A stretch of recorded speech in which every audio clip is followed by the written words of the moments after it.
Hi guys, in this quick video, I'm going to show you how to install the Let's Encrypt SSL certificate onto your domain name from cPanel. My name is Ernest, and without wasting much time, let's get started into the video.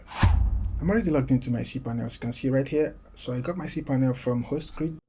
So I'm already logged into my cPanel, and you can see that the SSL certificate right here is actually active, and sometimes your hosting provider provides you the auto SSL, and over here the one that is active is actually the auto SSL. And in this video we're going to install the Let's Encrypt SSL certificate. So I'm going to ignore this auto SSL installation right here, and I'm going to scroll all the way down to the security section from my cPanel, the security section right here, and you can see this Let's Encrypt SSL. So I'm going to click on that.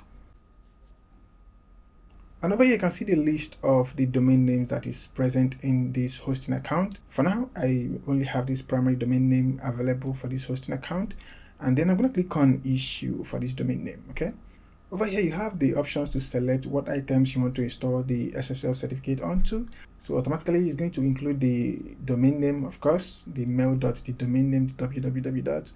That's by default, right? If you also don't want them, you can uncheck that, okay? So I'm gonna leave that at default. For the include wildcard, it doesn't really matter, okay? So I'm gonna leave these, and then of course I'm gonna include the cPanel subdomains, the cPanel your domain name, the webmail, your domain name, web disk, CP contact, and so on and so forth. So I'm good with that. I'm gonna scroll down, and here it says the HTTP 01 or the DNS 01. So I'm gonna leave it at the HTTP 01. And for the certificate key type, I'm also gonna leave it at RSA 2048B. And I'm gonna click on issue.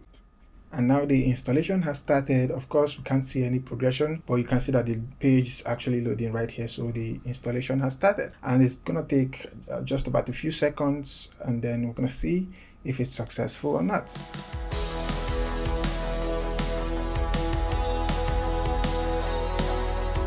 And there we go. Let's Encrypt SSL is now installed onto the domain name. So it can actually be that simple. To have this installed successfully, you also need to make sure that your domain name has the name servers of your hosting account, and that's pretty much going to go successfully. So that's pretty much how to install the Let's Encrypt SSL. Let me click on go back right here, and then we're going to see your domains with Let's Encrypt certificates right here. These are the ones active. You can also choose to remove the installation or to reinstall the installation, and that's pretty good. You can view it as well. So that's simply how to install the Let's Encrypt SSL onto your domain name from cPanel. If you enjoyed this video, give it a thumbs up. If you have any question, leave it in the comment section, and if you're new to my YouTube channel, please subscribe and hit the notification bell. I'm gonna see you in the next video.